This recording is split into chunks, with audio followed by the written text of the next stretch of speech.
What is that? SpaceX conducted recovery operations for Ship 31. How did it go? The first parts for a possible Block 2 booster were spotted, and you won't believe how big they are. Parts for a new launch mount were spotted, and this time they aren't at Starbase, and Rocketlab made huge progress with Neutron. My name is Felix, welcome to What About It, let's dive right in. Starship updates. They actually managed to do it. SpaceX has finally recovered the upper stage of Starship, or at least they kinda did. Back in July, we reported that SpaceX was in talks with the Australian government and regulators here in the US to recover a splashed down Starship. Thanks to a truly remarkable investigation by Interstellar Gateway, we've learned that these talks were successful. We can see that a ship was hard at work in the Indian Ocean shortly before Starship's sixth launch. This ship was the Limitless, and it has been working for SpaceX for all previous Starship splashdowns, including those of Flights 4 and 5. Its job has been to place the floating buoys at the landing sites and gather as much information as possible about the landings. However, this time, after Starship splashed down, it had one more job. Along with the vessel Barton Renegade, it had the job of recovering Ship 31. Unfortunately, after successfully splashing down, Ship 31 tipped over, and the force of hitting the water was enough to snap it in half. Payload bay and tanks separated, this made a full recovery impossible. However, the ship's tank remained intact enough to stay afloat, meaning this didn't have to be a complete loss. Over the next few days, the two vessels stayed with the floating debris, stripping it of as many parts as possible before the tanks were finally sunk. As the ships returned to port, Interstellar Gateway captured video and images of the treasure trove of flight hardware they had brought back. This includes multiple COPVs or composite overwrap pressure vessels, which are meant to hold high pressure gases for engine start, as well as a literal bag full of heat tiles. A bag full of heat tiles. Unfortunately, these are the only things that could be distinctly made out. However, multiple other containers were covered, meaning this is far from all the components they were able to recover. While this isn't a full ship recovery, it is arguably just as valuable during these early flight tests, as any hardware recovered can inform future design choices. The heat tiles in particular will likely be precious, as SpaceX can analyze them in great detail to determine what needs improvement. How much did they wear down? How did they take the heat? These pieces may now be loaded onto a ship or plane and brought back to Starbase for intense investigation. This recovery effort will arguably be even more important going forward than the recovery effort of Booster 11, as shortly after those pieces of Booster 11 were recovered, Booster 12 was caught, so they had a flown booster. With all the data SpaceX gathered from Booster 12 now back on the ground, they'll also be able to build an even better Block 2 booster. The new design is even closer than you may realize. In a recent video by Kai Madison Trump, Musk revealed that the first Block 2 booster will be flying before the end of 2025. He also confirmed again that the new booster would be taller, however the exact amount remains unknown. Given that the second tower being built at Starbase was also supposed to be taller but turned out to only be around 6 feet or a bit less than 2 meters taller, the exact height increase of the Block 2 booster is a bit of a mystery. One thing we do know for sure though is that the Block 2 booster will be equipped with Raptor 3. Raptor 2 has a thrust of roughly 230 tons, and Raptor 3 will increase this by 50 tons to 280. With this substantial increase in thrust between Raptor 2 and 3, this new booster design will be in a league of its own when it comes to thrust, sporting close to 10,000 tons of thrust, which is around 3 times that of the Saturn V and 14 times more than the Falcon 9. Imagine 14 Falcon 9 boosters lighting at the same time. That's Super Heavy Block 2's output. In fact, it's possible that we've already seen the first parts for this new Block 2 booster. But first, we've looked into our channel metrics, and there are over 2 million returning monthly viewers who have not subscribed yet.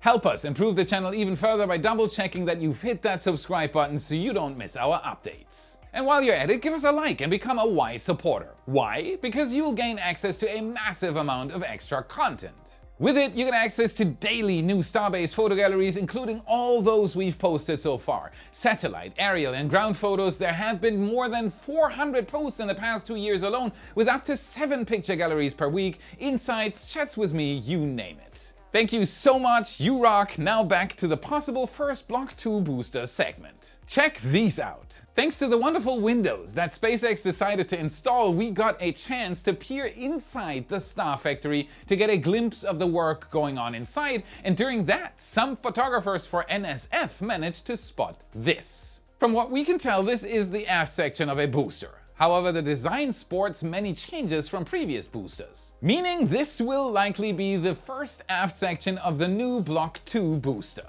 Yes! The change from the Block 1 to the Block 2 booster is based mainly on the need for more thrust. Starships are heavy. Block 1 already showed that the current design is capable, now it just needs to be even bigger. Even bigger! And that wasn't the only exciting thing spotted. On the 27th, this odd piece was seen rolling out of the Star Factory. If it is flight hardware, it's likely a new header tank. However, for reference, this one piece of hardware is roughly the same size as a Falcon 9 booster. It's crazy. While the increased thrust of the Raptor 3 engine will require more fuel, it is unlikely that it would need that much of an increase. A better explanation is that this tank might be used for boost back and re-entry burn on top of landing. This would make sense, as the booster has had quite a few problems, especially with heat in the engine section in the past. A re-entry burn would shield the engines in the same way that it does on a Falcon 9. Falcon 9 basically uses its engine exhaust at re-entry to form a heat shield to protect itself from re-entry heat. Another piece was spotted a few days ago, which appeared to be a small tank dome that could be attached to the top of this. However, this still needs to be clarified. Anyways, what do you think this piece of mysterious hardware is? Do you think it's a piece of a Block 2 booster or perhaps a Pathfinder tank? Let us know in the comments below and let's see if we can figure it out together. Work has been ramping up in preparation for the next phase of the Starship program. These first flight tests have essentially been proof of concept to show that Starship is feasible and a test bed to learn what works and what doesn't. However, Starship is now transitioning into a much more finalized design, incorporating the lessons learned from these earlier test flights into a more robust design. This can be seen in the difference between Block 1 and Block 2 ships. There are hundreds of differences across the whole vehicle, from the tank size to the flaps. A lot has changed. And even more is expected to change soon as SpaceX begins to build variants on the ship. We talk a lot about heat shields here at Y. It's an essential part of the Starship design. Protection makes everything else possible in the first place. The same goes for protecting what you do at work, privately, and with others. A well-working shield is essential, right? That's why I partnered with Surfshark to give you the protection you need. Surfshark is an easy, no-hassle solution to keep your data private and your browsing secure. It creates a private network for you, blocking prying eyes and shielding you from data breaches, hackers, and other criminals who try to access your info. They are everywhere. You deserve privacy. And here comes the icing on top. Surfshark is extremely easy to use. It even has built-in antivirus, protecting you from hostile threats like data worms and Trojan horses. Don't know what those are? Don't worry. That's the icing on top. Surfshark takes care of it for you. You don't need to know. How about a more dangerous environment like public Wi-Fi? Thanks to proxy emails and instant alerts, if anything's compromised, it can even give you a fresh start. It has unlimited devices. Surfshark protects your entire household with one license. Everyone in your family is protected, all covered, all safe, all the time. Go to surfshark.com/Felix for 4 extra months of Surfshark at an unbelievable price. The link is in the description and in the pinned comment. Surfshark, surf with your own set of rules. We're aware of 4 different variants that should pop up next year, including the one we've already seen. The current one is designed to deploy Starlink payloads. Then there is the tanker ship, the depot ship, and of course the lunar lander. The only question is, when will we start seeing parts for those? So far, we've seen parts for 5 Block 2 starships, the most recent one being Ship 37, whose nose cone was recently spotted. It is possible that one of the nose cones currently in the Star Factory will be converted into a different variant, as the sooner they build it, the sooner they'll be able to begin testing. The timelines for the first flights of these different variants are quickly approaching. However, SpaceX's goal is to be able to build ships rapidly, and as they ramp up production, we should begin to see even more ships coming down the assembly line. If that is the case, SpaceX may opt to push the initial construction for those other variants just a little longer and possibly even past Ship 42 or later. No pun intended, I swear. Moving past the ship, the most obvious example of this next phase is on the ground hardware, as the difference between Pad A and Pad B is night and day. This second pad's design has been completely overhauled. It takes all the lessons learned from the first one to design and build a pad that can withstand the fury of 35 Raptor engines multiple times a day. To build this new heavy-duty hardware, you need some pretty heavy-duty equipment, and the new LR11000 crane that SpaceX has been working on over the past week has finally raised to assist in the construction of the new tower and pad. The interesting thing about this is that it's all happening twice, as almost the exact same work is being done here in my neighborhood at the Cape. After months of appearing to be almost abandoned, the new launch pad at Cape Canaveral is finally getting some work done. Yes! Like the crane at Starbase, the crane here is also being raised for the first time, and now, thanks to some images shared by Greg Scott during a recent flyover at the Cape, we were able to spot something extraordinary. Check this out. These are parts for a new launch mount. In fact, these are identical parts to what we've seen at Starbase, which confirms that the Cape will receive the new launch mount design. We've speculated about this in the past, as some satellite imagery had shown some wrapped pieces around SpaceX's facilities in Florida that appeared almost identical to the pieces for the water-cooled launch deck of the new launch mount at Starbase. But now it's confirmed, and it is likely there are more pieces just like this elsewhere, so we should begin seeing work on the launch mount soon.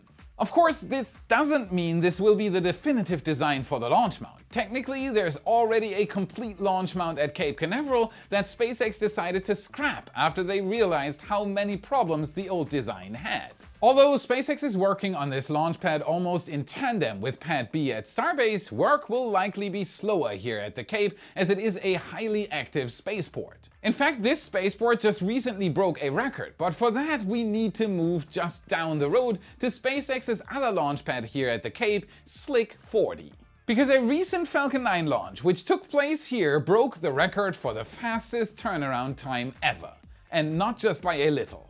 That being a mind-boggling 13 days, 12 hours and 30 minutes. This beats the previous record of 21 days by around a week and shows just how advanced the Falcon 9 is now. An important thing to note is that a large portion of these 13.5 days was spent by the booster just being transported, such as from the drone ship back to land and then to the refurbishment facility. This is mind-blowing, and SpaceX could likely reduce this time even further, as their original goal was to have a 24-hour turnaround time for a booster. However, there is no real need for this. At this point, the main bottleneck is likely the upper stage, which is not reusable, and therefore a new one needs to be built for each launch. A new upper stage leaves Hawthorne every 2.5 days. SpaceX is pushing the boundary of spaceflight and paving the way towards a reusable future in rocketry. However, while they may be leading the revolution, they are not the only ones participating. Rocketlab is one of the newer companies to join the reusability bandwagon. However, it joined pretty early and has made incredible progress towards its own reusable rocket. Rocketlab is already working on 2 reusable rockets. One is Electron, their current workhorse small satellite launch vehicle, which is small enough to be reused with parachutes. However, that's not the only rocket they've been working on, and it is far from their most ambitious. This brings us to Neutron, Rocketlab's medium-lift mega-constellation launch vehicle with a reusable first stage. Neutron's capabilities are roughly comparable to those of a Falcon 9. However, it does take a few novel approaches, including a completely enclosed second stage and a clamshell design for its fairing, which allows it to re-enter and be reused with the first stage. The development speed for this rocket has been impressive since its announcement back in 2021, with a launch date set for 2024. It did face a few delays, but progress is now ramping up.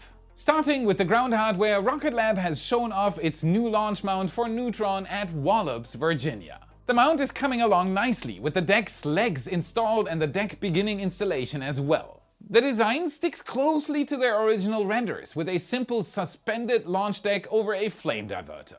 This launch pad will likely be ready fairly soon, as Rocketlab is one of the fastest companies in construction in the space industry, and they stated they intended the pad to be as simple as possible. But there is no point in having a pad if you don't have a rocket to launch it from, which is why Rocketlab has also been working on Neutron itself. Shortly after showing off their launch mount, Rocketlab also shared a video of their latest test of Neutron's upper stage. This was a wet dress rehearsal to ensure the tank could keep its integrity under cryogenic temperatures. During the test, Rocketlab also tested some of its avionics systems under flight conditions. Getting there, haha. Neutron is truly an incredible rocket, and looking at the video they showed from the test shows one of the reasons why. This test stand may look a little odd compared to others we've seen, but that's for a very good reason.